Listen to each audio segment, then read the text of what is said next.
The last person of our block is my colleague, Maxine Gurevich, who's the SVP of Cultural Intelligence at our Y Group at Horizon Media. And I'm not going to step on any of her thing, but she's going to share some of her work in subcultures. And I think if there is, if you're not thinking about subcultures in marketing, good luck to you, really. So I'm just going to pass it on to Maxine Gurevich, everybody. Big round of applause. Hi, everyone. Hello, testing. Hi, how are you? Thanks for staying. Appreciate it. I know you're probably starving. Hopefully I'll make it worth your while.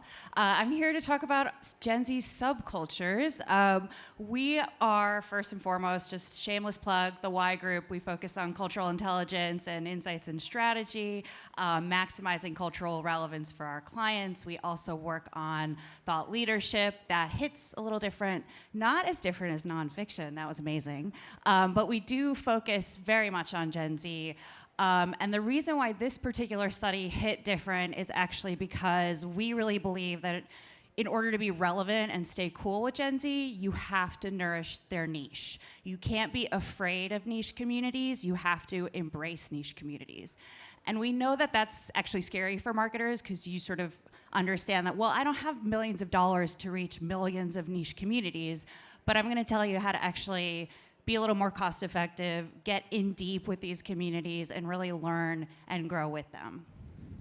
So the reason why we started this study and kind of why we're working with clients on subculture versus target first approaches with Gen Z is that we are really entering this era of what we call mass niche. Last kind of 10 years, sort of the proliferation of social media is really bringing people together based on what they love, not necessarily where they live or how old they are or what color hair they have or, any other kind of historic audience segment targets. People are really coming together based on interests. We're seeing also social media apps rising in terms of, helping you find your people. So if you thought you were the only one that loves underwater basket weaving, guess what? There's probably a Reddit thread for that. So again, embracing this sort of niche environment and this sort of intimacy of space is also really on the rise. We're seeing that with new product innovation and platforms, and Gen Zs are also telling us that they feel validated when they can join and find their people. So we also know that social is changing dramatically right now. It is sort of the main platform for entertainment, where it used to be peripheral content. For Gen Z, this is the TV now. And when something's hit mass, when Homer is no longer on his couch flicking through channels anymore, he's flicking through his Insta Snap. And everyone's feed looks entirely different. And so no two feeds are really the same. So we're going through this shift where, when I first went on Facebook, millions of years ago, I was trying to find, Natalie, if she got fat, if she got married, and what happened to so-and-so. And it was all about trying to find people based on who you knew, not necessarily based on what you loved. Maybe your MySpace page was like a secret, separate place that was like a hidden part of your identity. But now with the algorithm and the TikTokification of social, that all is front and center. And so Gen Z is really coming together on these platforms, again, based on what they love and not necessarily who they know. And 9 in 10 Gen Zers actually told us that they don't believe in mainstream pop culture anymore. So yes, of course, there are those water cooler moments, but for Gen Zers, they're not really paying attention as much to those moments as they are to what their community is talking about. So yes, those firework moments are really important for marketers, but it's the campfires, those stories that are being told in their communities that really are gonna make a difference in terms of relevancy.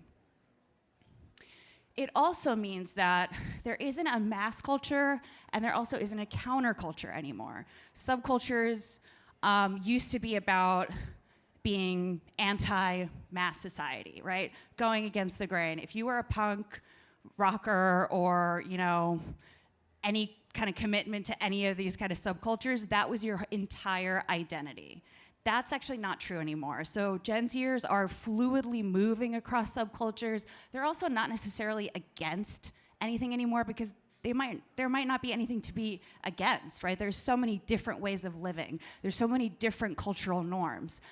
So they're cross-pollinating and they're not mutually exclusive, which is actually the way in for marketers, because oftentimes marketers think, well, I don't want to alienate my audience by going into one niche group. Well, actually, you're not, because if you actually focus on one niche group, you might have access to many others because they're all really interconnected. So we like to say that subcultures are essentially, communities that are actively engaging on social with each other. They're learning, they're growing, but they're really also creating, they're sort of cultural beacons. They're moving culture. So to understand them is actually to really understand where culture is moving. They are constantly sharing signals and codes and aesthetics and lifestyles and languages. Another reason why it's important for marketers to understand those codes in order to be authentic. And we see that the subcultures are really kind of the new demographics. You have to really embrace their fluidity and their fragmentation, and you have to embrace that algorithm. The algorithm is really what is defining who they are, not just expressing who they are to others in their community, but also defining who they are to themselves. So to understand their algorithm is to understand who they are. And they are often telling us that they're finding who they are through their explore pages. They often maybe didn't even know that their algorithm knows them better than they know themselves. So that's really where brands need to show up. We have to show up more authentically in those algorithms. And again, that's really hard, but I'm gonna walk you through a couple of ways you can do that. It also means that niche interests can have mass impact.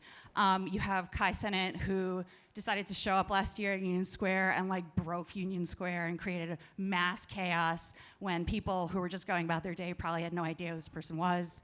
You have, sneaker culture, kind of a small subculture in the 80s and 90s. Now it's actually moving entire industries. It was 75% of sales on eBay in terms of sneaker resale market. It's going to be projected to be a $15 billion business in terms of resale sneakers. So again, maybe you think it's a small culture, subculture, but it can have mass impact.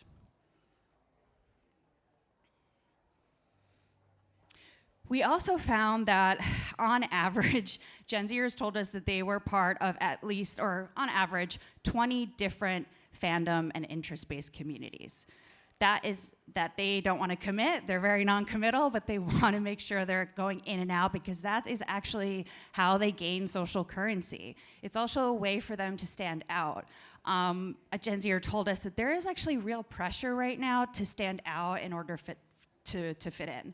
It used to be like, oh, I want to dress a certain way so I can fit in with this group. It's actually the name of the game now to fit in is like, well, what's something new that you can bring to this community? How much can you stand out? And part of that is the performance anxiety that they're probably feeling on social. But another part of it is that there are so many interests, there's so many things to be a part of that that's kind of how they decide who's cool, who's not, how they can learn from each other. So some key shifts in understanding that you have to follow communities down their rabbit holes. I think, Lindsay, you said it really, really well, like you have to be possessed. You have to be possessed in their rabbit holes. You have to nourish their niche. So understanding that you also, as a brand, have to stand out in order to fit into these communities. You have to embrace more of a mass niche approach versus one message to a broad amount of people and hoping that people are going to talk about it and think that it's cool. That's really not the way that it works anymore. You have to tailor messages to these individual niche communities. And again, these are not audience segments. These are not broad and fixed and set in stone. These are communities that are moving and then they're not mutually exclusive. So actually following them is really important because if you're not following them, you may get left behind. So this is just a snapshot of all of the different subcultures that we are tracking on an ongoing basis. I will say that 50 is not enough. There's probably an infinite amount of subcultures that are surprising us every single day. This year in our report, we highlighted 10. So if you want to learn any more about any of these 10, you can download our report for free. But I'm going to talk you through tailgaters. Tailgaters is a really interesting subculture that is changing the way that Gen Z is participating with sports content.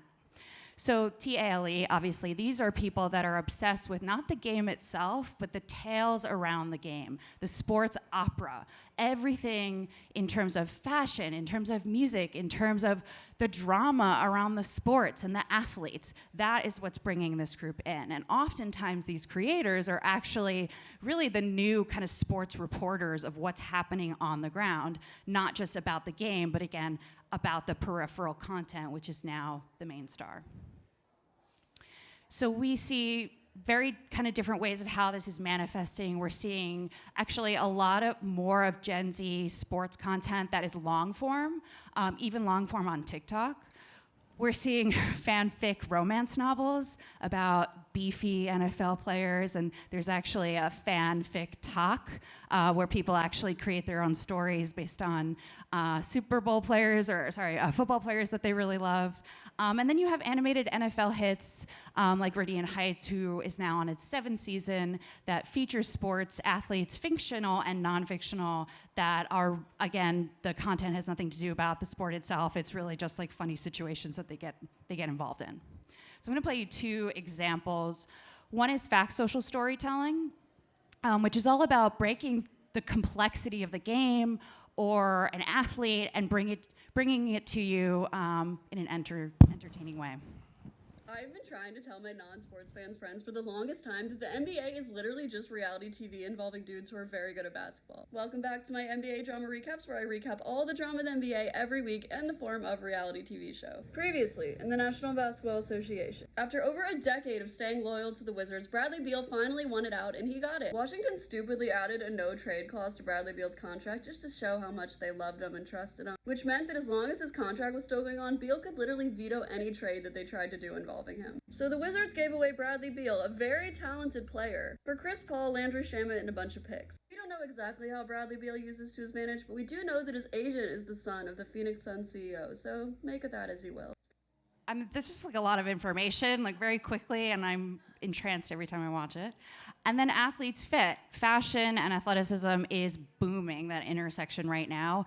I see this guy as like the Joan Rivers of like athletes fashion right now. Just listen. Best sources from this week. Let's get it. Prada book. I like everything about this fit. The tan color tones with the brown boots just hit. And that Prada fleece is fire. Silver Surfer Cools. Nah, this Rick fit is tough. Cools and the Rick fits, never miss. It's gonna be an L for me. I really want to know how Melo gets his inspiration for his fits. Like, does he spin a color wheel and just rock that color that he picks, like, from head to toe? Because that shit is crazy. And there's just so much more of this content out there. And this guy's like pretty well informed. So I think just coming in and really understanding that the game is not front and center anymore is crucial for this community. The other thing we offer and focus on is what we call the sphere of influence. And we're able to understand where these communities are consuming content, what they're watching, what they're listening to. We're super creepy, actually, in being able to understand where their attention is going. And so this actually snapshot is a sample of how we actually work with our media teams in order to create very strategic media plans in order to reach these communities where they're going to be most receptive. So for us, subcultures is really the cheat code in building Gen Z intuition. As marketers, I don't think that we have like a natural proclivity in understanding just how well these groups communicate with each other and show up specifically on social. So if you listen to them, if you learn from them, it is a natural insights engine that you can consistently feel like, okay, you're maybe getting an understanding of where culture is moving, how it's moving. But you can use it in so many other different ways. So first and foremost, I never want to say you should be talking to every single subculture that's out there. You really need to do the work to figure out the right subculture for your business objectives, for your brand values, and for your audience segmentations. Where is that overlap that's going to give you that opportunity? And that's also going to make it more authentic for your brand to play in.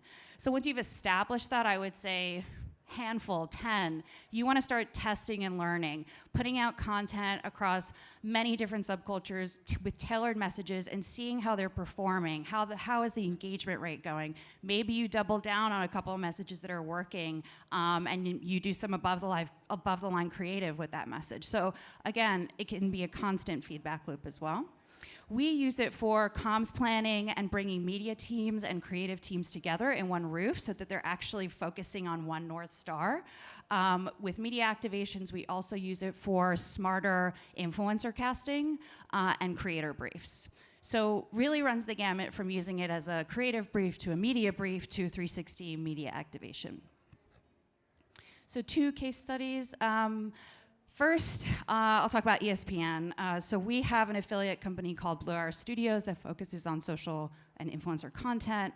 And they were working with ESPN to reposition their entire social strategy. So obviously ESPN is historic in being the established TV sports entertainment network, but Gen Zers aren't watching TV anymore, and they're certainly not watching live sports, not as much as older generations. So ESPN really had to rethink the way that they're positioning their content across social. It was very monolithic. It was very sports focused. So we actually leveraged the tailgater mentality and created the first ESPN creator network.